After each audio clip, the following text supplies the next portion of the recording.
Morning, Year 10. So I'm back to film the second lesson that I said I would film for you this morning to put on YouTube, because some of you were able to access the lesson that I sent out yesterday. So I'm sending out the second one. So if you did complete that lesson yesterday, then you can start working on this. What I need you all to do, and I did mention this in the other YouTube video, is that I need you all to do the assessment and send it back to me. So the assessment this morning is a case study on Arizona and Cali, and I've based it very much on the situation that we're in now. Okay, so you guys have all seen the news. I don't know how much of the news you're watching, obviously, but I'm not watching a huge amount of news because I think it can be overly negative, and I think you can get yourself kind of bogged down with it. But we watch the daily press conferences every day just to kind of keep up to date.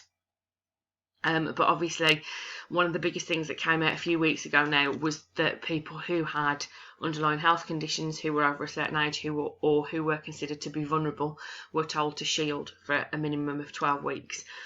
Okay, and what that basically means is that they don't leave the house, that they are expected to stay in the house and not leave. So I based it on a couple who have both situations in their household. So you have Arizona, who is able to go out, she's able to go out and exercise, and then you have Cali, who is classed as a vulnerable individual and is therefore not allowed to leave. Okay, so what I want you to do is answer the questions. Excuse me. So are they getting their recommended daily exercise allowance? Fairly straightforward.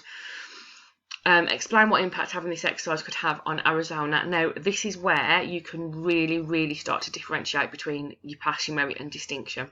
Okay, so if you tell me what impact this exercise has on Arizona's physical development, then that is likely to be a pass grade. Okay, it's very straightforward.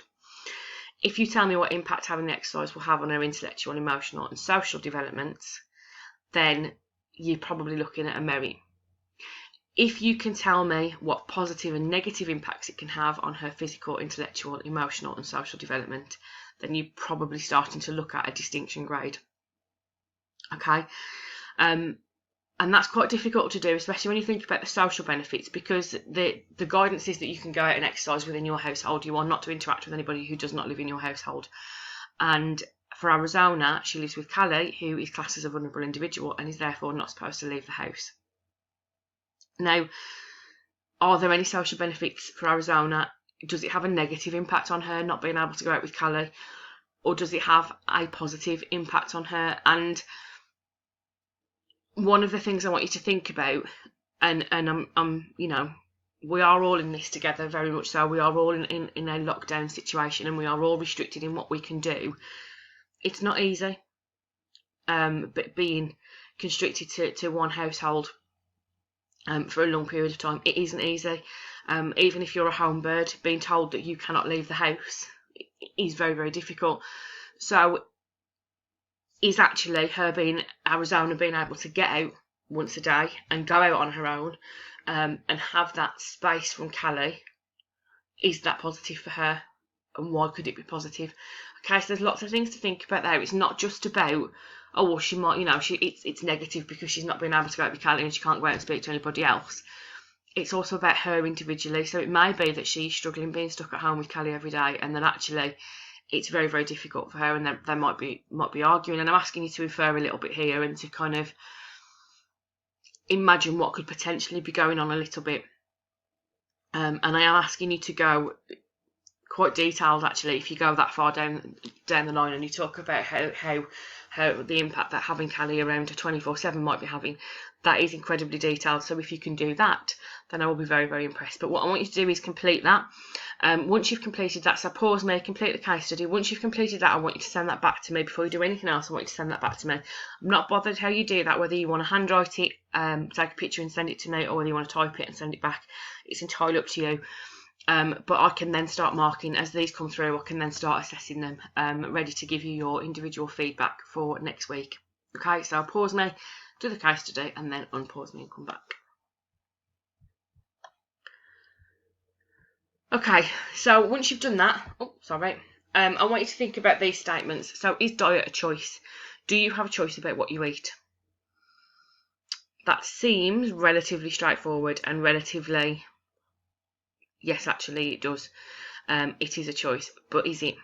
Okay, so think about people who have a wheat intolerance, who have to have gluten-free, who have an allergy, who have a nut allergy, for example, and have to really, really watch what they eat. Is that a choice? Okay, is that a choice that they are making? Is that a choice that they can choose what they want to eat?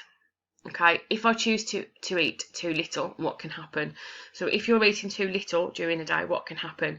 Now, I can tell you from my point of view, any of you that watched the PowerPoint that I sent out yesterday that managed to view that link, I talked about my physical well-being in terms of this lockdown, and I talked about how I've probably never eaten so well as I am doing at the moment, but I've also never spent as much money on food as I am at the moment. So last Tuesday I spent £146 at the supermarket. Yesterday I spent another 101, and I don't really know why, because I probably didn't need to necessarily go shopping last night.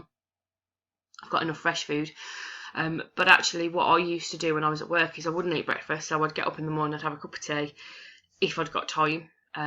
Very rarely, on certain days I'd have a cup of tea, but I'd get up, I'd get changed, I'd go, I'd get a McDonald's coffee on the way to work. I don't eat breakfast, so I wait until your break or year 11 break or 6-1 break. I grab a couple of pieces of toast, and then I don't eat anything then for the rest of the day. The only day that I eat dinner is on a Monday, and that's because I'm on duty. So I get a duty meal. So I then don't eat for the rest of the day. I get home, and then what happens is I snack because I'm starving, and I've stopped. So my body has time to catch up and think, oh my god, I'm hungry. So I eat crisps, chocolate, whatever we've got in the house, I snack on, and then I eat tea at about 7 o'clock. Whereas at the moment, I'm probably eating more than I've ever eaten, but I'm eating healthily, and I'm eating a balanced diet. So I'm not just eating crisps and chocolate all the time. I'm eating healthy foods. I'm eating breakfast. I'm eating eggs. I'm eating meat. Okay, I'm eating a really healthy diet. If I choose to eat too much, what can happen? And this again is where you can really differentiate between what is a balanced diet for some people and what is a balanced diet for others. Okay, so have a look at what the recommended calorie intake is for a male and a female each day, and then think about what could happen if you eat double that amount of calories. Now, some athletes have to eat double the amount of calories that they're supposed to a day, but what happens if you eat double the amount and you're not exercising? Okay, person who is overweight may, person who is underweight may. And again, here you can really start to differentiate between your pass grades and your merit grades and your distinction grades. So for those statements in particular, think about a person who's overweight may have these physical complications, or these physical issues, or these physical benefits maybe. But what about the intellectual, the emotional, the social impacts? Are they negative? Are they positive? Okay, so have a look at those. Write them in your books, and then just kind of explain your reasoning behind them. Okay, so what is a balanced diet? So what I want you to think about is what you think healthy eating is, because what you think healthy eating is will be very different to what someone else thinks is healthy eating. So for example, I am from a family of 4. My mum, my dad and my brother have incredibly fast metabolisms. My brother must burn it off before it even hits his stomach. I, on the other hand, have a very slow metabolism. So if I was to eat what my brother was eating, I'd be like 50 stone, because my brother can put away a large pizza and then an hour later go and get 3 slices of bread and have a ham sandwich and a grab bag packet of crisps. And he can do that at midnight and it not make any difference to him whatsoever. My dad is very much the same. He's got a very, very quick metabolism. I don't. So what is healthy for my dad and my brother is very, very different to what is healthy for me. Okay, so what do you think healthy eating is? And why is it important to eat a balanced diet? Okay, so people will say to you, the general advice is that nobody says you can't have crisps, chocolate, you can't have all the things that are bad for you, but it's about eating them in moderation, okay, and not eating a whole Easter egg. I've heard a few people kind of liken this lockdown at the start anyway, maybe not so much now, but in the beginning a little bit to Christmas. So it doesn't really matter what you eat while you're on lockdown, because it's like Christmas. It doesn't matter what you eat over Christmas, you can burn it all off again afterwards. But I think it's probably going on a little bit longer than people who said that probably thought it would, and I'm not advocating just going and sitting and eating a whole Easter egg in one sitting, and I think it is important to whatever is going on in the world and however difficult this is to try and get through, that we are eating healthily, and I'm sure you all are, and that we are making sure that we eat a healthy, balanced diet and that we keep ourselves as healthy as we possibly can. Okay, so just some key points about why a balanced diet is important. So obviously it keeps you healthy, it helps to prevent obesity, it helps to prevent eating disorders. I'm not going to go through them so much today. I'm not going to go through this bit necessarily in a lot of detail today. We will go through this in a little bit more detail in another lesson. It gives you energy, it helps you to sleep, and it helps to keep your bowels working properly. And obviously all of that combined together make sure that you are physically, intellectually, emotionally and socially healthy and fit.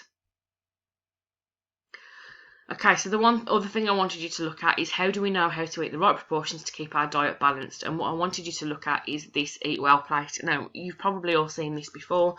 This is the Eat Well plate. This is the recommended daily allowance of what you should be eating. Okay, now all foods that you buy have this little label on their packages now, which tells you what category they are in, whether they are green, yellow, green, amber or red. And obviously the more that are in red, the unhealthier they are, or the worse they are for you. Okay, but this is generally what you are supposed to eat on a daily basis. So you've got fruit and vegetables here, so a bigger proportion of your daily allowance is probably supposed to be fruit and vegetables. The guidance has always been that you eat 5 pieces of fruit or vegetables a day. Okay, and that's really, really important because it helps you to fight infections. You then have your fish, your eggs, your meat, your other proteins, okay, which is this smaller part down here, and that is for your growth and repair of your muscles. And then you've got your breads, your potatoes, your rice, your pasta, which is where you get your energy from. And that's why, if you look at athletes in particular, they eat a lot of pasta, a lot of rice, a lot of white meat, because that's where they get their kind of wheat and their starchy carbohydrates from, and that's what gives them the energy they need to be able to perform at the level that they're performing at. And then you've got your dairy and alternatives, and that's obviously your smaller section. So that helps you to grow and repair and makes your bones and teeth strong. And then you've got things like your crisps, chocolate, your sugary snacks that you should eat much more less than any of these on here. And you should also drink between 6 to 8 glasses of water a day. I'm terrible at drinking water. I don't know how well you guys do, but I mean, you guys know that I don't drink water, I drink Diet Coke. You will be over the moon to hear that I haven't given up my Diet Coke addiction. I'm on to Pepsi Max now, but I haven't given up my Diet Coke addiction. I am still on it, although because I'm at home, I am drinking a lot more tea and probably less Pepsi and less Diet Coke than I would normally drink in a day, in an average day when I'm at school with you guys. Okay, and then the last one is the long terms and short terms effect of an unbalanced diet. So there's a lot of writing in today's lesson. It's not so much, there's not a whole lot of you thinking about or answering questions apart from at the beginning. What I would like you to do, if you've got to this point, and again, I don't want to go into too much detail about the long and short term effects of an unbalanced diet because I actually want to talk you through that in a little bit more detail. But I just want you to go back to these Eat Well plates and use your drawing skills. Be a little bit creative, okay? We've done a lot of writing. Be a little bit creative. I'm going to do this today with my little boy, I think. And I know, obviously, it's Wednesday, so you guys have got the project today. So I've been doing the project as well. At the same time, we've got a box and we're making a time capsule. Although my little boy's only 3, so I'm doing the vast majority of the work, but I am following the project along with you guys, and I'm doing the activities that we've been asked to do, just because I think it's something really, really interesting to keep. So get creative, design your own Eat Well plate. Okay, now it can be based on this one, on here. I just put my hand right in front of the camera, I apologise, but it could be based on this one on here, or it could be what you think an Eat Well plate should look like. Okay, so if you had your ideal healthy, balanced diet, what would that look like? And that could look very different to what this one looks like. I'm going to leave it there because I think I've talked for enough. So make sure you've sent me your assessment, and I will see you next week. Enjoy the rest of your week and have a lovely weekend. Bye, everybody.